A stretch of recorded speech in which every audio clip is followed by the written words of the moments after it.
What's up, everybody? It's Marcus D'Angelo, and we are back. We are back in action with another episode of the Hawks and S. Lance, I know you've missed me, man. How you been? I don't know if I actually missed you, but it is what it I always put Jake in those positions. Like we'll be celebrating like our 1 year is. anniversary. I'll be like, Jake, what did you get for me? It's our 1 year anniversary, and and I Does think he we all does he give you these? and pretty much he's like, yeah, I got something for you.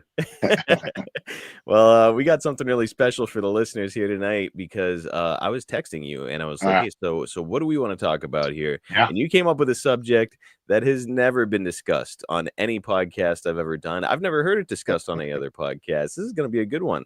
I'm sure it's been discussed, but not as the main topic of the podcast, depending on their experience with them.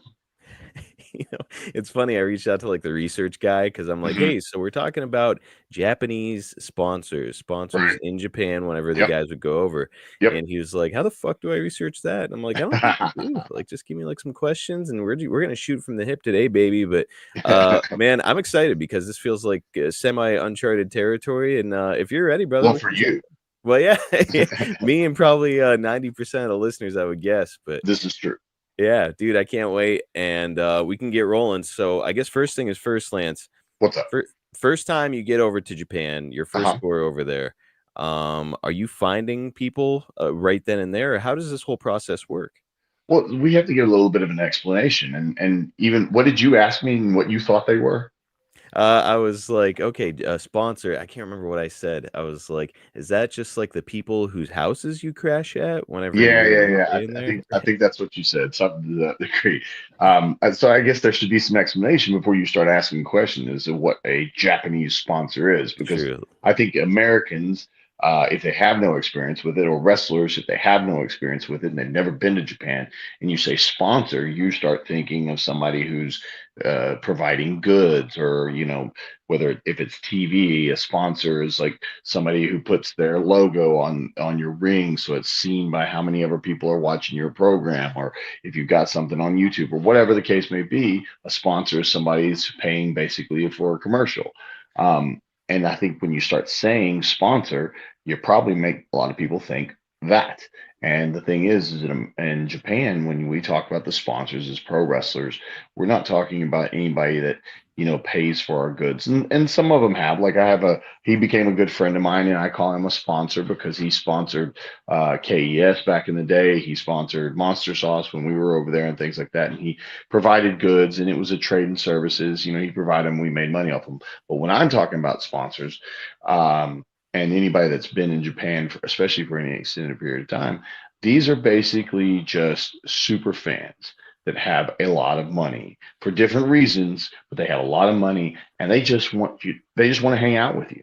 They just want to take you out to dinner. They just want to do a lot of crazier things than just dinner. But it's usually just a super fan who has a lot of money and they want to hang out with you. So that's kind of the basis of what a Japanese sponsor is. And when we're talking about Japanese sponsor, now ask your questions. Yes. All right. So now the first question is All it's right. I'm picturing like, okay, for you finally get a Japanese tour. It's sort of like the dream for a lot of wrestlers. Oh, I get to work in Right. Japan. That's what Brody did and Hanson did. Yep. So you get to work in Japan, and how exactly do you make contact with a sponsor? I mean, a lot of times it's just through the boys. It's the other wrestlers that have been over there for any time. And, there'll be sponsors that are very specific to different wrestlers or different groups. Bullet Club, when they were hot, especially in the beginning, probably had the most and most extensive sponsors. Those guys, I don't think, spent $1 out of their own damn pocket every single night, didn't matter what city we were in, because they always had a sponsor that was taking them out. I think if I remember correctly, my very first experience with a sponsor, I didn't even understand and realize who he was or what this was about. And this was like in 2007 or somewhere around there, 2008, maybe. I'd gone to one of my smaller Japanese tours, and we got invited out. And if I remember correctly, like Baldo was there, or Matt Bloom, who's now in charge of the performance center and whatnot. And he was out there working with New Japan for all those years. And then there was an All Japan wrestler. Oh no, it was when I was with All Japan, I guess, because it was 2009. And anyway, so we went out there and we got invited out to dinner, and we go out to Roppongi, which is a very well-known party area in Japan. Get in a lot of trouble in Roppongi if you want. And we went out to dinner. And again, I didn't know the situation. I just was going with my friends out to a dinner. And then what I would find out later is that, it's usually one or two people, like I said, that were just super fans, and they invited the wrestlers out, and every single thing you can think of, if you wanted it that night, was taken care of. And they can be as innocent as just a simple dinner, and they can be very, very, very, very troublesome, to say the least. I want to get into both versions of that. All right. Yeah. Yeah. I Absolutely.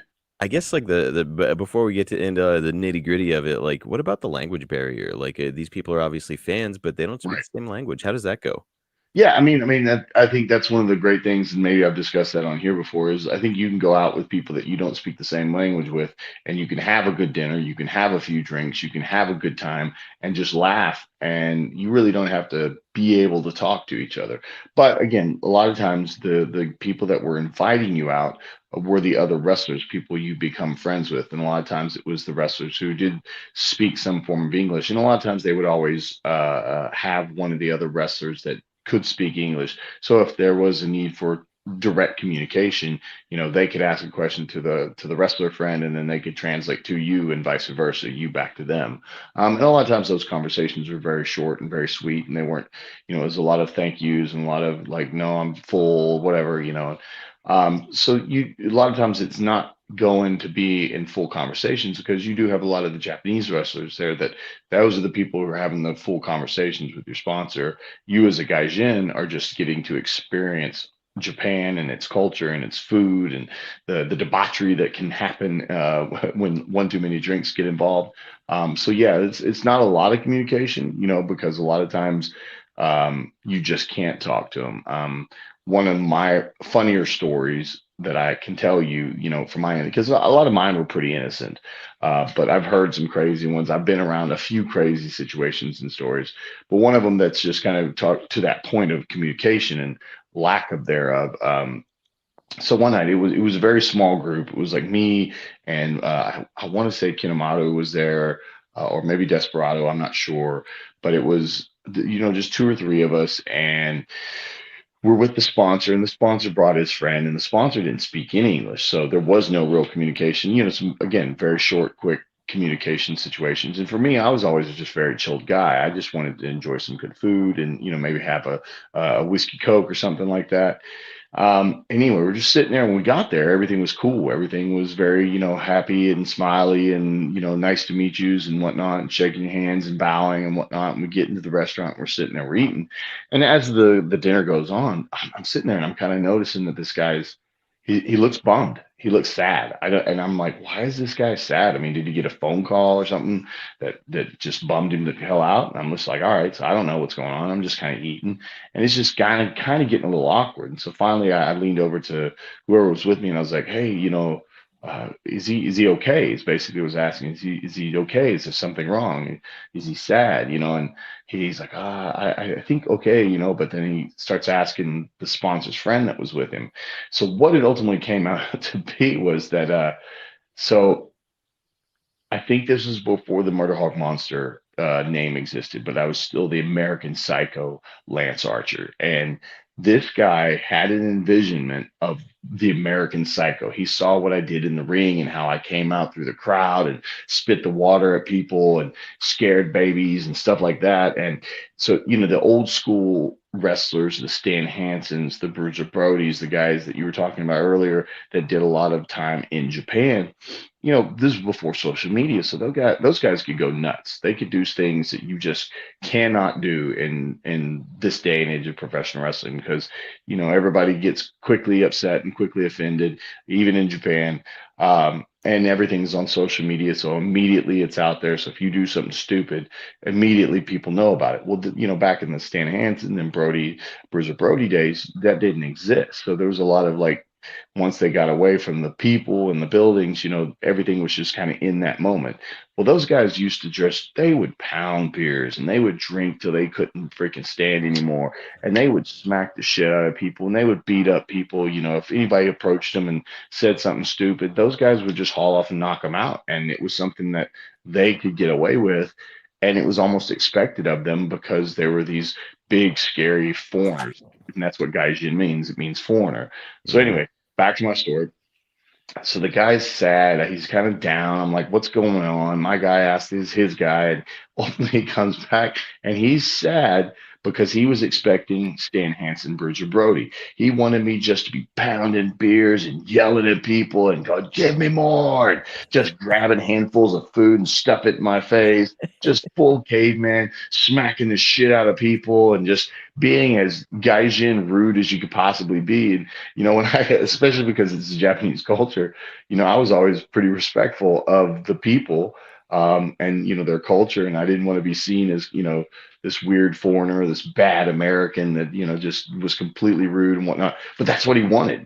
He wanted the rude, beat the shit out of, pounding beers, loud and obnoxious, the American Psycho. He wanted the guy that he saw in the wrestling ring in this tiny little restaurant. Oh, God. And I was just like, are you kidding me? And he's like, oh, no, maybe little sad. You're not American Psycho now. And I'm like, what? And he's like, yeah, he wants, mini beer and he's real loud and that. And I'm like, serious? He's like, yeah. So I told my friend, I was like, hey, and Japanese is like, I'm sorry, it's gomenasai. And I said, hey, gomenasai. And he goes, why? And I just went, whack, and just chopped the ever living shit out of him right in front of the sponsor. And immediately the sponsor was like, yeah, yeah. And he's just like pointing, he's like, yeah, and like yelling for another drink. And like, just I'd periodically chop my friend and he'd Holy sell shit. it big. Like I just knocked the, life out of him. And from that point on, the sponsor he seemed to be having a good time because I got a little more loud and a little more obnoxious and smacked the shit out of my friend. And that's what he wanted. And so he got it. Um, so Unbelievable. like I said, that's still a pretty tame story, but it was just a funny story just because, like I said, he had a full expectation of who I was and what I was supposed to be because of the American Psycho, the stories of the Stan Hansens and Bridger Bodys in the past. And when I didn't give that to him, he was not a happy man. He's ready and willing to pay for everything, but he was expecting entertainment. So I wasn't being very entertaining at first. You lived up to it though, eventually. How are you with the same sponsor over the course of an entire tour? No, so that's where you're thinking like they're on tour. No, this is like city to city, time after different times, different places. If you're in Tokyo, a lot of times, different people would have different sponsors. They're just individuals. They're not people that are with the wrestling companies. You're not with them the whole time. They have no association with New Japan, All Japan, Pro Wrestling, Noah, for the most part. Some of them do sponsor the companies in different degrees, but as far as just when you're spending time with them individually, dinners and whatnot, it's literally just you and them. Like I said, the Bullet Club guys, I remember, and the way wrestling is over there, it's still a little more protected, the old kayfabe term. And especially when I first started in 2011, the whole babies and heels didn't really associate with each other, even outside of there. And even when the foreigners, were not being able to hang out and talk to anybody, like when I first started with Suzuki Gun, I was the only gaijin in the group. Later came Harry, and then later came Shelton. So we kind of had each other to hang out with, but we're very different individuals. So we don't always like hanging out with each other. Um, so, these sponsors, like I said, are just from city to city and person to person. Some people, I ended up becoming good friends with a guy named Udo, which backtracking, that first sponsor I went to was Udo.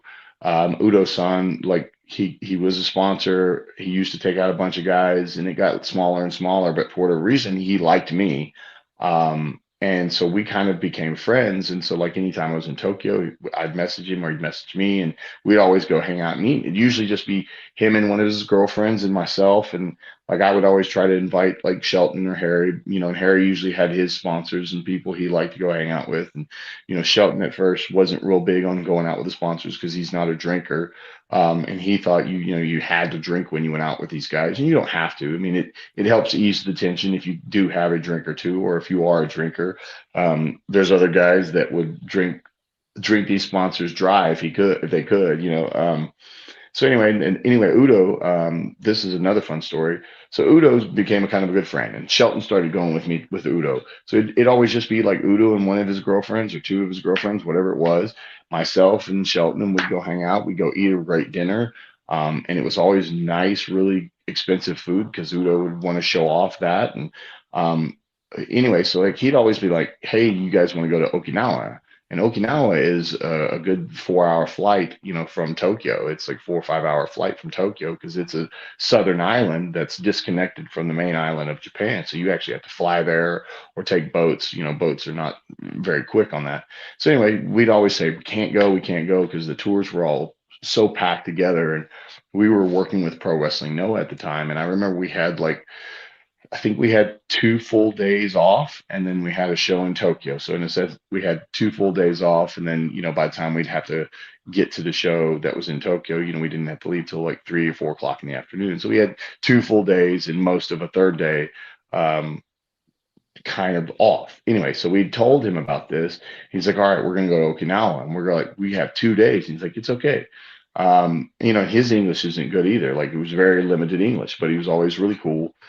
Very simple conversations, just making sure everybody's okay. Anyway, so he bought Shelton and I first class flights, with him and his girlfriend, and we flew down to Okinawa the morning of the first day off. And we got there and went and got a car or whatever. And the first thing we did is we went and to like glass blowing, where you Yeah. can shape and make things. So he takes us to that and gets us that experience of making our own like thing and whatnot. And we kind of do it. They've got the glass blowers that know how to do it, and they kind of show you how to do it, and you kind of do it, and then they take care of make sure it's actually something worthy of making. And then he went and took us to this like hotel, but it was a limited housing hotel. So there was only, I want to say, like 15 rooms or something like that. And it had its own private beach, that was protected or guarded off from just like public people coming in and whatnot. There was coral reef out there, so we were able to just go snorkeling all day and do our thing. And then that night we had our barbecue out on the deck. And Shelton always jokes about the fact he's like, "Yeah, I went on this romantic vacation," and then I look over and it's Lance in the bed next to me because Shelton and I had to share a room. So, he was a little disappointed in that, but it was still fun. And then the next day we got up and we spent some more time out on the beach and in the water, and then we checked out and we went to like this huge like aquarium in Okinawa that houses like whale sharks and stuff like that. And then that night we flew back to Tokyo. The second night we flew back to Tokyo, again first class back to Tokyo. And then joined the tour again the next day. So it was a very quick but awesome trip down to Okinawa that we didn't have to touch one yen in our pocket. Dude, unbelievable. Like Yeah. the opportunity to travel like that, like you're already in a foreign country and now you get to kind of go off coast and enjoy something a little bit different. Like it's really Yeah. cool. Yeah. Now, Like I oh, said, go ahead. these are all pretty innocent stories too. Well, I was gonna get to that because, Okay. I think that a lot of people hearing this would hear like, "Oh, these guys are just buying all the drinks, and there's like a Right. lot of clubs. You're in a foreign Right. land." I don't Yep. know what your relationship status was at the time, but I know that like a lot of single men would be like, "Let's go party, like let's go have a Right. good time." What do you think was keeping you between the lines, so to speak, under these circumstances? I don't know if I was, so who knows? Ah, okay, okay. Let's maybe we can get in there. We can conceal names to protect the innocent. Or maybe not. But Yeah, we don't have to. but like I think you just have to make your own choices and decide what repercussions you can deal with. A lot of these sponsors, like uh, um, there was another sponsor in Tokyo. He was awesome. He a good dude, very chill himself, laid back. His family owned like hospitals and stuff like that. Um, he basically like his name's Oguichi. And Oguichi, he's actually been to my home here in Texas because when they New Japan came to Dallas, he came over with them. He used to travel with Ishii because when Ishii first started traveling outside of Japan, he was really worried and frightened. And Ishii doesn't speak a lot of English, and neither does Oguichi. But like Oguichi just has the money and he can get a translator or whatever the case was, and he was well traveled. But like if you were doing an Oguichi night, you knew it was going to be 5 or 6 o'clock in the morning night. And you met him at, usually 7 or 8 p.m. And it was always, there was a very like routine to the whole thing. And it was always a good time. And again, you could go as crazy as you wanted to, or you could be as chill as you wanted to. And so like it would always start out, we would go out to Roppongi. And like I said, Roppongi, if you don't know what Roppongi is probably one of the most uh, well-known party districts in Japan, especially for foreigners. Lots of clubs, lots of strip clubs, and strip clubs aren't even a big thing in Japan, but there are a lot of them in Roppongi. So we would always start our night out at some kind of dinner, and it was always a badass dinner. Like it was, more traditionally Japanese style dinners, but it was always just amazing food. And you would eat until I mean, you can eat till you threw up if you wanted to. They would just keep bringing you food. And like I said, this is not like you were going to TGI Fridays or something like that. This is a nice place with an extremely extensive menu with really good food. Like I said, top shelf drinks all night long, whatever you wanted. And we would sit there and we'd sit there for 2 or 3 hours and shoot the shit and talk to each other. And it would always be a fairly large group, 5, 6, 7 of us with Oguichi, several of the Japanese boys. And we'd always start it out with the dinner. The next phase of the Oguichi night was always going to a hostess bar. And do you know what a hostess bar is? I have an idea, but why don't you smarten us up? Well, what is your idea? What do you think a hostess bar is? If I were to just take a crack at it, I would guess that it's where the waitresses bring you drinks topless. No, not at all. Okay, okay. Close, close, but not that. A hostess bar, and I think it's the funniest biggest waste of money in my opinion. But it's very ingrained into the Japanese culture. You were close. You go to these places, and a lot of times you're whoever's paying. If you're just going individually, obviously you're paying, or if you're going to groups, because a lot of times in Japan, when you go in groups, it's a split check. Everybody just pools in. Whatever the final cost is, everybody pools in and pays their portion of it. Obviously, if we're going with a sponsor and we were going with Oguichi, he took care of everything. And a hostess bar basically is when you walk in, you would think it's a strip club. Like in a lot of them, especially the nicer ones, like are really well done, like just beautiful, like everything, carpets and walls and lighting and everything that you could possibly think of. Like if you've been to a top shelf, a top notch strip club, you would think you're walking to a strip club. And like there's just, hundreds of beautiful women, and they're all usually dressed, depending on where you go, and like really nice, like almost evening wear, like long dresses, lots of like glitter and glam and things like that. And you usually go and you pay for a girl to sit with you and hang out. They talk to you, a lot of times, like I said, Ovichi would always make sure that they would get 2 or 3 of the girls that could actually speak some English or what to whatever degree, and they would just sit with you. And if you drank, they would make every drink that you wanted to drink. If you smoked cigarettes, they would never let you light your own cigarette. They always lit it for you. If you went to the bathroom, they followed you to the bathroom, and when you came out, they had a hot towel for you. If you wanted snacks, they ordered the snacks for you and laid them out for you. If it was a place that actually had food, they'd set your plate up and hand you the plate so you could eat your food. Depending on where you went, they would actually feed you the food. And Sounds it's just pretty awesome. well, I mean, I guess it is if somebody else is paying for it. If you're paying for it, like I said, to me, it's just you're just paying for companionship, I guess is what it is. Hmm. There are some that are a little more, they call them opai bars, which opai means boobs. And you can be sitting there like we went with a sponsor one time. I don't remember this is not the Oguichi one. And we were sitting there and we're on a private room. There's probably about 10 of us, wrestlers and the sponsor and his couple friends or whatever. Everybody's got girls sitting next to us and whatnot. And all of a sudden, like the lights dim down, the music goes up, and all of a sudden the girls, they do pull out their tops or take their tops down and pull out their boobs. And the first time they did it, I'm like, what is going on here? I thought we were in a hostess bar. And they're like, yeah, we are. We're just at a Opie hostess bar where they do this. And it would literally be like 30 seconds of it.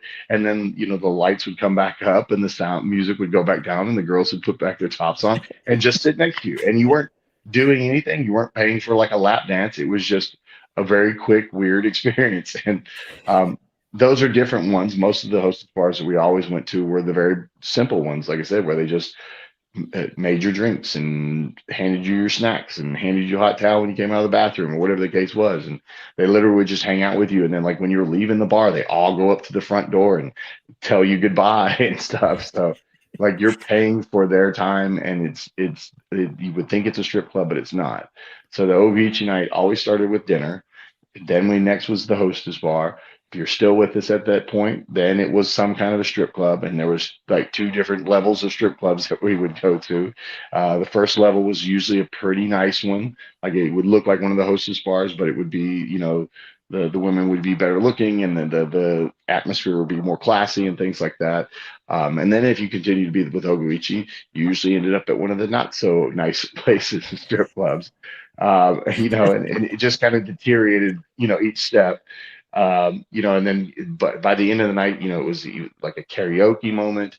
It was just like there were levels to it. You started out with a dinner, then you went to a hostess club, then you went to a strip club, and then we went to karaoke. And Japanese karaoke, if people don't know, it's not like in a bar that's just open to everybody in the floor. You get your own private room, and depending on how big your party is to how big your room is, and then we do that. And then a lot of times for the end of the night, because, the trains would all stop at midnight or something like that. So if you were there, you were basically there for the long haul. And then by the end of the night, that he always had like his favorite little food spot that was like an Italian spot. So they served like little pizzas and pastas and stuff like that, like small dishes. And that was usually the end of the night scenario where it's now 4 or 5 o'clock in the morning, and you're sitting in this little Italian spot. And again, drinks all night long. So if you just want to drink, there's never a point where they stop. And so, that's where you would usually end up. And then depending on usually Ogoichi was nice enough and he'd pay for everybody's taxis, because we were always probably a good 30-40 minutes from the Dome Hotel where we would almost always stay. And so, yeah, we'd always, like I said, about 5-6 o'clock in the morning, he'd start handing out some yen, 10,000 yen or whatever it was to get in your taxi and take off. And we'd head back off to the Tokyo Dome Hotel as the sun's coming up. And if you were up for it, you could go have breakfast, because breakfast usually started, and then you go pass out for the day. And it was usually the night before a day off. You almost never did that with the next day wrestling. Oh yeah, dude, what an unbelievable experience. Yeah. Now I know that you are keeping it together for the most part. But you're out with a big group of guys. You can go ahead and protect the names of the innocent. What is it? I mean, it feels like opportunity for a lot of craziness to go on. Oh yeah, oh yeah. I mean, I've seen guys like I'll bring Harry's name up just because I love him and I'm not going to bury him in any way. But he, when he got drunk, we would always say, Harry's getting into the Harryville or whatever. And there was another guy, Tamatonga was great. He would get drunk and he'd just get loud, and it was funny. We always said it was Tamaville. Tama's, I think, probably calmed completely down. He was the last time I was able to hang around him. He's a family man now. He's got 2 or 3 kids, beautiful, beautiful kids, killing it right now in WWE, which I'm happy and proud of him for. But the one fun night, and I just to tell it because it doesn't really make him look bad, I don't think anyway. We were out on the Ogoichi night, and him and he was drinking, and he, like I said, once he'd start drinking, he'd get a little rowdy, and like I remember him and Harry, and he was talking some shit to Harry, and they didn't get in a fight or anything like that, but it was one of those where everybody else was like, oh crap, we're gonna probably have to break these guys up. They keep going at each other. We were ended up at one of the clubs, and like he's got his shirt off and he's dancing on the bar and stuff like that. And then we got to like the karaoke spot, and he's got the microphone, and he's just yelling what's going on, and he's singing that song. He's just going oh, he's just howling at the moon. And then at some point somebody like snatched the microphone away from him, and I don't. It was one of those weird things. Like he was doing that. He was being extra loud and he was being crazy. He was full on into Thomasville. Somebody snatched the microphone away from him, and then we're all just continuing on having our good time, and then we're leaving the karaoke spot, and there's no Tama, and we don't know where Tama is, and we're like, oh shit, I don't know what happened to Tama. And we nothing we can do. We can't really get in contact with him. We're hoping he's okay. He's in Rapungi. He's a big boy. He'll figure himself out, right? Right. Um, supposedly, I guess he got upset that somebody snagged the microphone away from him, and he told the story later. So basically, he took off. He left us, and he said he woke up in like a reggae bar. So he must have gotten into some of these reggae bars. And there was always the Nigerian guys that were outside the bars. They're like, ah, man, my friend, you come to my bar. I get you free drink. You hang out, blah, blah, blah. So he probably got roped into one of those bars and probably had a drink, but then just passed out at the table. And he said he woke up. He was like in a reggae bar or whatever he thought was a reggae bar. And back in the day, like Tama had like he had long hair, but he has the very thick curly hair. And when he'd wrestle, he'd always have it wet, or he'd have it always pulled back, so it was always neat and whatnot. But I guess at this point, at 7 o'clock in the morning on the streets of Rapungi after a full night, Oguichi night of drinking and going to Thomasville, like he said his hair was just out, and he kept trying to flag down taxis, and nobody would stop for him because there's this crazy guy Jin who's walking the streets with his hair out and whatnot.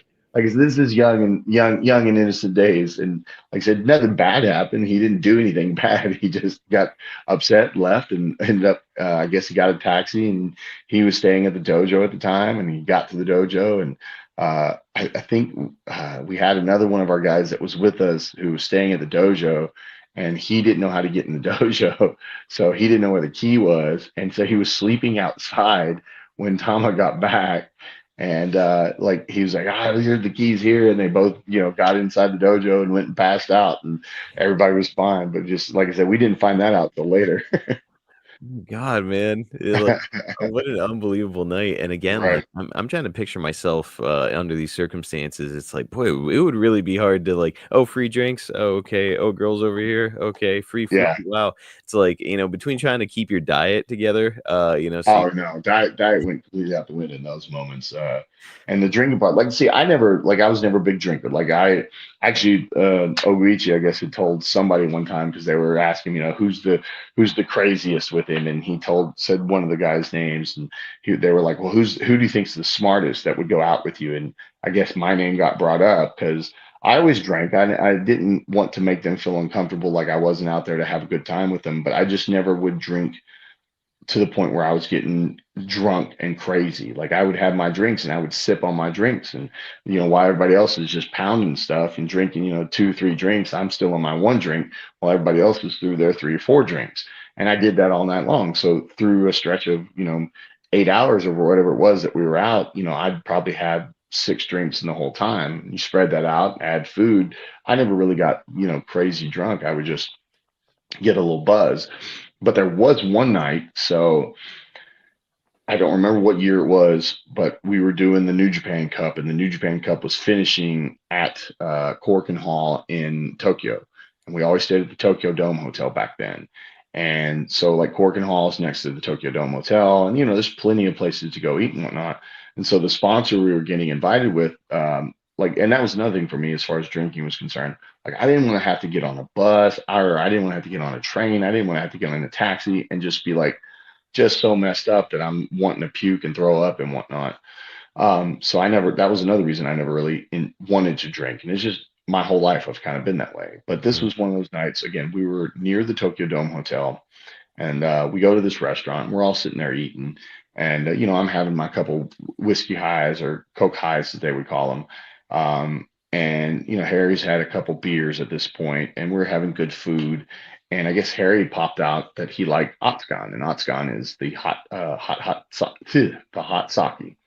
okay, So he pops off they like Otsukan. Well, the sponsor here's Otsukan. He goes, oh, Otsukan, ski desu ka? It says, do you like it? And we were like, yeah, we like hot sake. And he's like, oh, okay. And he yells at the server or whatever, and he tells them that he wants hot sake. And well, they bring like, I want to say 5 or 6 vials, the little ceramic vials of yeah, hot sake. And we're like, all right, cool, let's have some hot sake. And again, I'm thinking, you know what, we're right here. If they all decide to leave and take taxis and go somewhere else, I'll just bow out and go back to my room. No big deal, right? So again, I've had 2 or 3 whiskey cokes at this point. So we start drinking hot sake. We're hitting it. We're hitting it. We're trying to share it, but we're hitting it. It's mainly Harry and I, and with the sponsor and a few of the guys. And there was one girl that traveled with New Japan, and she was kind of she wrote all the results and stuff on the internet and whatnot. And she was hanging out with us. And just a great time. Everybody's drinking a few drinks, and now I'm having a few more because again, I'm right here by the dome. I can go back to my room, no big deal. I don't have to get a taxi. I don't have to go on the train. I'm okay. I'll cut it loose a little bit tonight. So I'm getting pretty toasty at this point. I've had a bunch of hot sake. I've had my whiskey highs, and then they're like, "All right, next place, next place." And I'm like, "Well, where's the next place?" And they're like, "Oh, just walking down here. We're gonna go to karaoke." All right, cool. Let's do that. I mean, again, we're just walking down. I know where the Dome Hotel is. I get there and get to my room. I'm thinking no problem. I'm pretty lit at this point, especially for me, right? So you walk into this karaoke spot and it's like downstairs.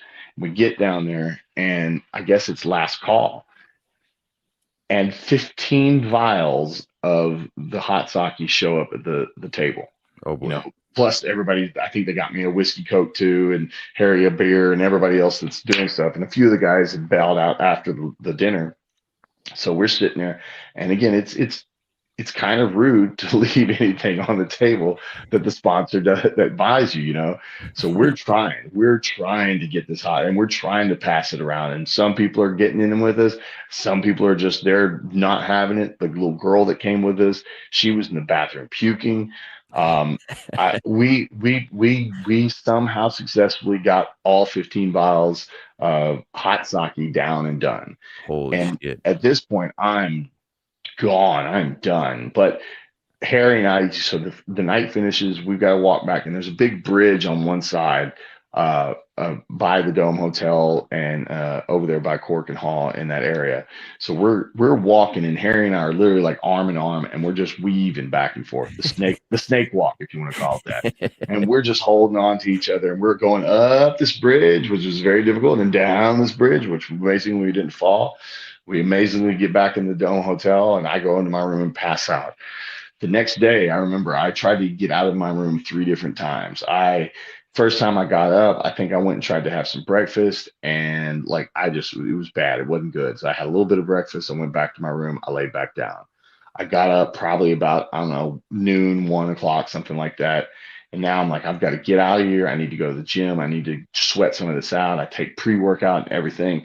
I get outside of my room, and I was just like, this ain't happening. I'm going to fall down. I can't do this. So I go back to my room. I just lay back down, pass out for a few more hours. It's probably getting close to 7 o'clock. And Masa, or Fat Ass Masa, that he's kind of well known around the AEW lore and whatnot. He's good friends with the Bucks and a lot of people. He's a good dude.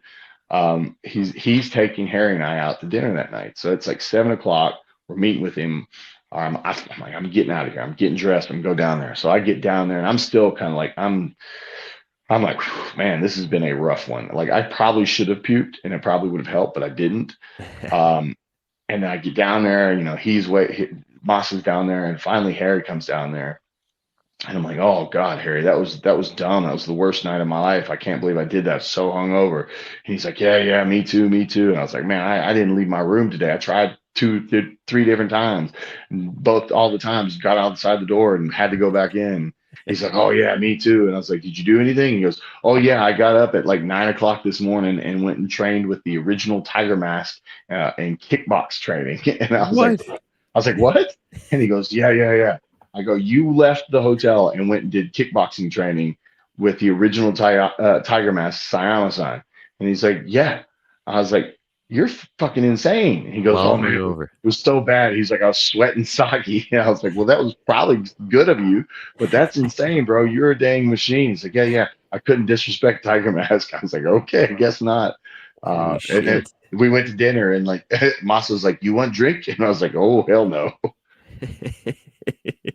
Dude, unbelievable. I now not sure if you're like a big Tiger Mask fan or not. Were you pissed off that you missed Tiger Mask too? No, not at all. Okay. I do not recovery mode. Not care at all, one bit whatsoever. We did just get a super chat. By the way, if you guys have any questions here in our last little bit, please use the super chat and we will get them in. This one's from a guy I know, actually, Instagram wrestling historian. He asked, "What's your favorite thing about Japanese culture?"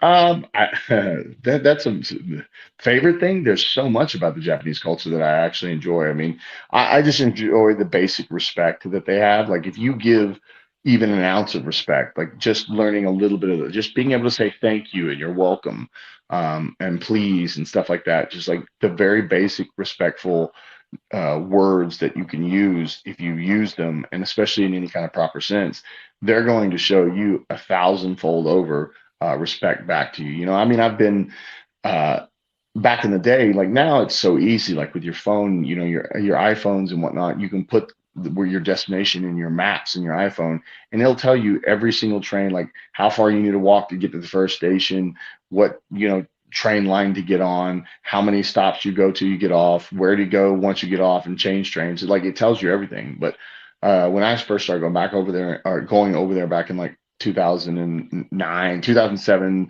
through 2011, in those early years of New Japan from 2011 on, you know, it wasn't, your technology was coming along, but it wasn't that good. And I remember like standing on a train, uh, at a train station, just kind of looking up, trying to figure out, you know, stuff's in English, but it's flashing so fast.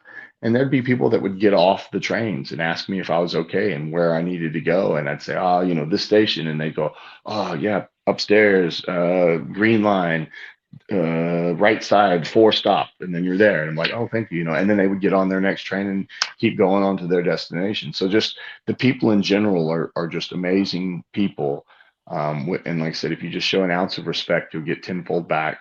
The food is amazing. Obviously, if you have an open mind to different kinds of food, you're gonna love the food because it is so good. You know, just stuff like that. Dude, unbelievable. Sounds amazing. I know that the idea of getting to go over there and enjoy that culture, enjoy the food, enjoy the people, the setting. Yeah. It's like, man, it got to be like a dream come true. Now, Yep. one of the things that I am wondering about it is like we referenced Brody Hanson, Hmm. those guys, and I'm sure that they had sponsors of their own back in the day, Yeah. and many guys have. Yeah. With that, with all that being said, I'm sure that back in the late '70s, early '80s, it's not just drinking and women and Hmm. you know these different towns. Hmm. I'd imagine that there's a drug element. Now, was there any of that going on in among your group of folks, or have you heard any stories about that going on with these sponsors?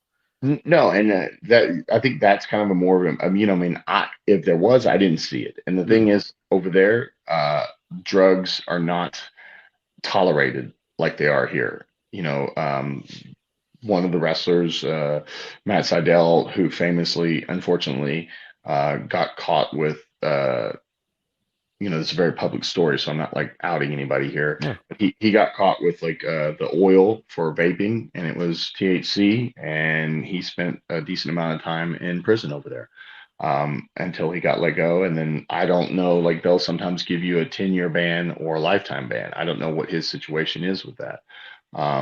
So they don't tolerate it like you can here. You know, you get there was, and I can't remember his name. He was in TNA at one point. He was touring with Noah, and this isn't a drug scenario. This was just, you know, they don't mess around when you do something stupid and be disrespectful. And like he got drunk one night and he jumped in because like if you go into the convenience stores, there's always like a big ice cream thing right in the middle, and it's just open, but it's cold and it keeps all the ice cream. And so it's very easy to reach in and grab what you want. Well, he was, I guess, hot because it was summertime, and his drunk ass decided to climb into the ice cream thing. And then ultimately, it got him. He had to do a public apology, and then he got booted off the tour. And you know, it's one Wow. of those things where they'll revoke your visas and stuff like that. So the drug culture is not tolerated at all. So I mean, it's there if you really want to search for it. Like Rapungi's a good place to go because there's a lot of, like I said, the seedy people that are, you know, working in the clubs and whatnot. That if you want to look for it, you want to chance it, you can find it. I never did, so it was not a situation where I ever saw it. And the people that I was with and around when we would be with the sponsors were never dealing with that stuff. It was alcohol. It was, you know, that was the thing. And I think that's why you saw a lot of really, really drunk people over there, whether it was Japanese or American or whatnot. You're talking about the 70s or whatnot. A great story. that I heard from Dory Funk. The Yakuza, which is the Japanese mafia, back in the day in the 70s and 80s and whatnot, maybe the early 90s, was heavily involved with the pro wrestling side of things. It's since been outed for the most part. There isn't any involvement in pro wrestling directly anymore like it used to be. So Dory tells a story, and it's a pretty cool story, but crazy story at the same time. Dory was over there. I guess he'd done a show. He's like, "Oh, we're going out to dinner tonight." Again, you get invited to these sponsored dinners and you just go. You go and you have a good time, and all the stories that I've already told. And so he says he goes, and they pull up, in the taxi to the restaurant or whatever, and he's with whoever he's with, and they go in the front door of this restaurant, and there's nobody in the restaurant. He's like, "This is odd," and he's like, "Open," and they're like, "Oh," in the back. They're pointing the back, so they go into the back, and they get to the back room, and they open these doors, and he said there's just like one long table, and it's got all these guys sitting at it, and they're all like Yakuza guys, obviously, because they're all like in full suits and whatnot. And there's no open seats, so he's just kind of looking around. Nobody's told him where to sit or do anything, so he's just kind of looking. And there's one open seat, so he's like, "Oh, I guess that's my seat." So he goes and he sits in this seat, and he says he can visibly see all these guys who are, like I said, obviously Yakuza, getting visibly like worried, like they're like looking at him, they're wide eyed, they're like, "Oh my god," but they don't want to say anything to him because like he's the guest of honor or whatever. So nobody's saying anything to him. He's sitting there, but he can see that the attitude and has just changed. Everybody's like worried, and everybody's stopped laughing, and nobody's like just drinking. Like the whole party just kind of came to a screeching halt to a degree because he's sitting there. And he's sitting there, and all of a sudden, this hand goes on my shoulder, and he looks up, and the guy's sitting there or standing there, and it's the Yakuza boss. And he realizes, he's like, "Oh shit, this is the Yakuza boss. These are all the subordinates. That's why they're freaking out because I'm sitting in his chair." He goes, "So I try to get up immediately." And he's like, I jump up, and he's like, "Oh, go inside. I'm sorry." And he's like, "No, no, no, sit, sit, sit." So the Yakuza boss makes him sit back down. And then he yells at one of his subordinates, and they bring over just like a stool, like a log stool, and set it next to Dory Funk. And the Yakuza boss sits next to it, or sits on it next to Dory Funk at his table with all his regular guys sitting in regular chairs. And Dory's like, it got a little bit better. He's like, but he could still see that like these guys were worried for their lives and their fingers or whatever you want to say from Yakuza stories, because now they don't know if they should be offering the Yakuza boss their seat, or if they're just in complete conflict of what to do, because if they insult the Yakuza boss by saying anything, then they're going to get in trouble for saying anything. But now they're also thinking if they don't say anything, and afterwards the Yakuza boss is like, "Why didn't you give me your chair? Why didn't you say something?" Now they're just conflicted. They don't know what to do. They don't know if they're going to get beat, or if they're going to just have the best night of their life. And he said they just sat there and ate and drank, and the Yakuza boss just laughed, and they had somebody translating for him and whatnot. And he said he had the greatest time in the world. But he just said this, like I said, just imagine being one of these, underneath guys in the Yakuza, and the way they kind of conduct their business, to see their boss sitting on a stump next to Dory Funk, who's sitting in his chair, and not knowing how to have a good time because they just don't know what the situation is going to be. And so Dory's like, "For me, it was great." He's like, "So much good food, so many great drinks, laughing with the Yakuza boss." And he said, "We stayed there until 2 or 3 o'clock in the morning, and they take him back to the hotel." And so he's like, "I don't know what happened to the rest of those guys, but I had a damn good time." At least Dory had a great time. Yeah. Did you ever see Yakuza, or were you ever around them when you're, in some of these kind of seedy areas? My two, I think, just direct like moments. So one was in wrestling. This was 2009. I did a short tour with All Japan. And I remember we were in the locker room, and like, we're in groups. So I was in a group called Voodoo Murders. And our main guy was in our locker room, and somebody came in and said something to him, and it was like, "Oh," and it was me and another guy named Michael Faith, and Michael Faith has since passed away. But anyway, so Michael and I were in the locker room, and he's like, "Oh, please, Lance, Mike, son, come here." And we're like, "Okay." They're like, they kind of look at the table, and they make the shape of a ring, and they kind of go, "Tonight, this side, okay, this side, okay, this side, okay, this side, no." And we're like, "What?" And we say, what? And he goes, he says it again, this side, this side, or okay, this side, no. And we're like, why this side, no? And he's like, you know, Yakuza? And we're like, yeah. And he's like, yeah, tonight maybe Yakuza, this side. And we're like, are you serious? And he's like, yeah, yeah. And we're like, okay. And now we're the heel group, we're the bad guys, right? So we're thinking there's no way they're gonna put us near the Yakuza guys because our job is to mess with the people and be heels, right? Yeah. Sure enough, our corner is right on the corner with the one side, and you could not mistake them because they were like second row, full suits, full ties, didn't just sat like this the entire time, didn't yell or scream or cheer or anything like that. And so it was one of those moments where we're like, you shut up, Hello, thumbs you up, shut boys. up, you shut up. So we didn't say anything to the user boys because we didn't know how serious they were, and if like we started yelling at them and whatnot, if they would get mad and react to it. The only other time that I remember, so I've got one tattoo on my leg, and it's a big koi fish, and it's on my calf, and so I got the first one done in like 7.5 hours of work done. And most of the time, there just never was any time in Japan to get a tattoo done. I was on an individual tour, kind of vacation tour, and so I was had the chance to get it done. Well, I go back to Japan during the G1 of 2022, and so I hit up the artist and I was like, "Hey, I'd like to get some more work done. If you're available, this is when I'm going to meet Osaka because that's where the tattoo shop was." And he's like, "Yeah, yeah, I'll have some time, so come by." So we set up the time and whatnot. And I go in, and sure enough, there's a guy that's getting like the full back piece thing done, and he looks like he's probably Yakuza, just his general look and whatnot. And he's getting this full back piece worked on. And I remember, I guess, my big ass comes into the random tattoo shop in Osaka, Japan, and they're not ready to see me walk in. And I guess he starts asking me like, "Who's this guy?" and whatnot. And they're like, "Oh, he's a pro wrestler." And he's like, "Oh, pro wrestler." And he wanted to arm wrestle me. And my mind immediately goes, I'm going to arm wrestle you. He's not a big guy. I'm going, I'm going to beat him if I arm wrestle him. But if I arm wrestle him and beat him, does that make him feel disrespected? And now he wants to take care of things in a different way because he got beat? Or do I let him beat me and make him think that he's some big belly badass when he's not? So I just was like, no, no, no, it's okay. Too much pain, my tattoo. I was like, I'm okay. I just kind of bowed out of it. Because my mind was like, I'm not gonna let him beat me, but if I don't let him beat me, what's gonna happen? And you could obviously tell like that he was a Yakuza guy. Man, it feels like there's no right answer because then on the flip side, it's like you could say no, no, no, and then he feels disrespected from that, right? So it's like, what's the correct answer? I don't know. I mean, we laughed. I shook his hand. Everything was fine. Like it was halfway joking, but it was one of those like I was like, all right, I can't let this little guy beat me, but also don't want to do it and let beat him and have something insane happen.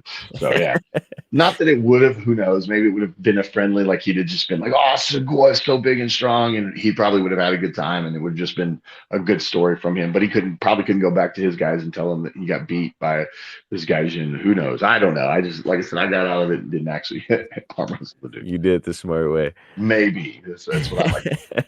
Now we're approaching an hour, and usually this is something I've been trying to do recently on all my Okay. shows as I'm starting to wrap up. I want to.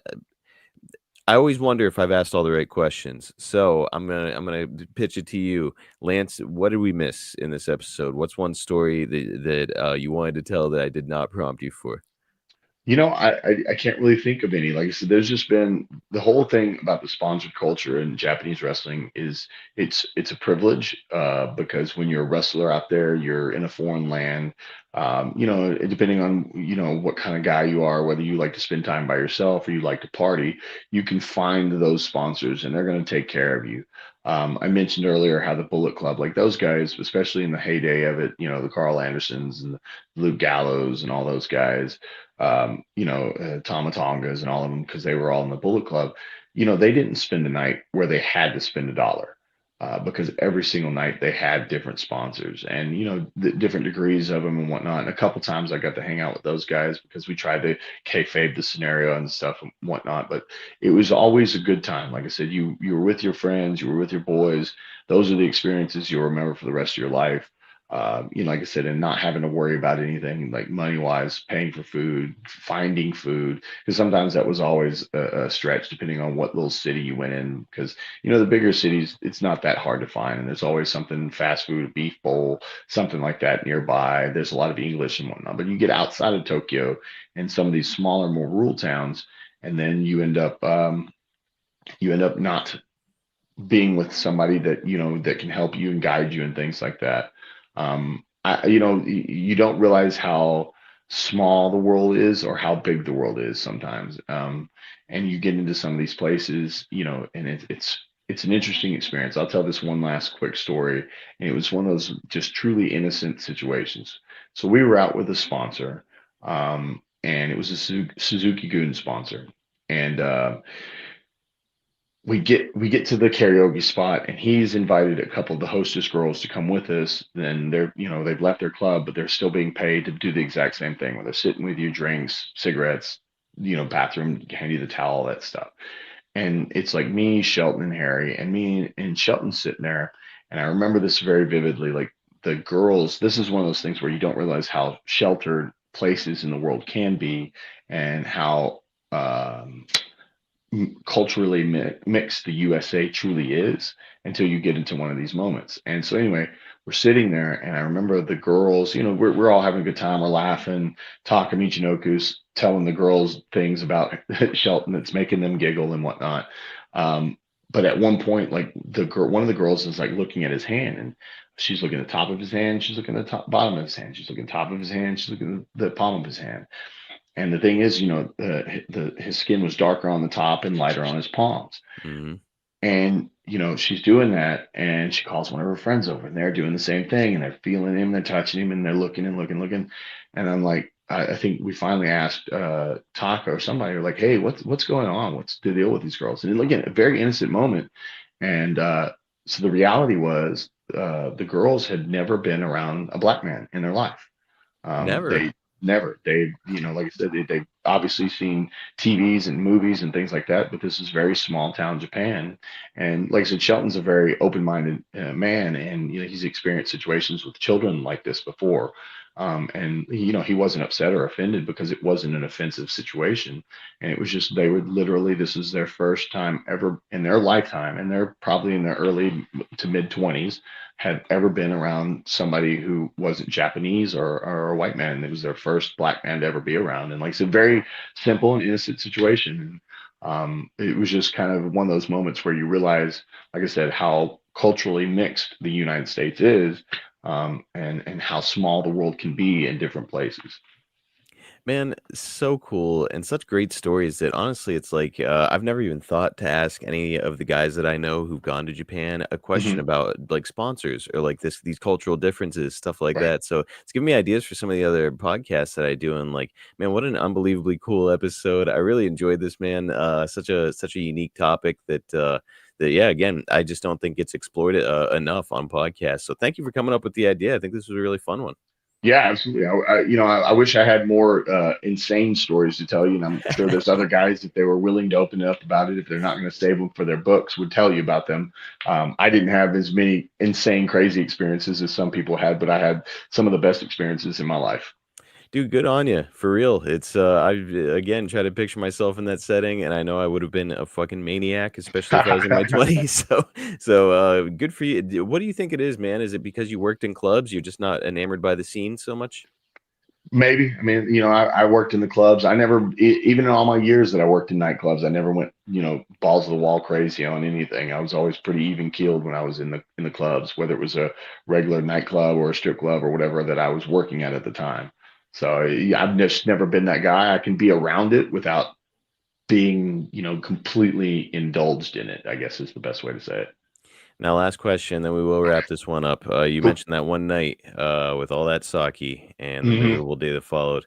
What is completely annihilated shit face Lance like? Are you crazy guy or are you quiet? No, Let's get I, out of here, I guy. think, I think, I think, I think I get really quiet. Probably a lot of like the closed eyes, smiling, giggling look. Um, you'd have to ask other people more what I mean.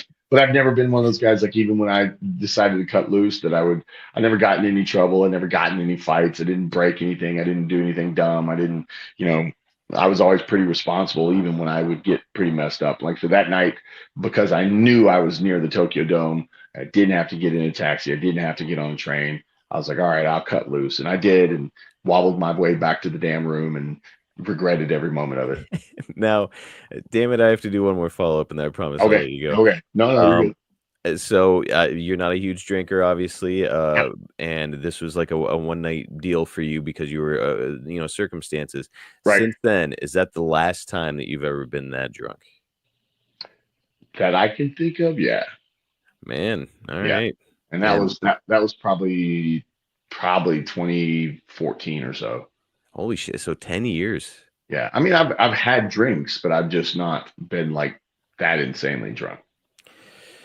Good on you, brother. And and good episode, man. I can't wait to catch you again here in 2 weeks for the Hawk's Nest. Thank you guys, everybody who joined us. Thank you to Instagram Wrestling Historian for the little donation. And guys, we'll be back here in a couple of weeks with a new episode of the Hawk's Nest. Take it easy. I want like a caca noise at the end. We're gonna put that. See you guys.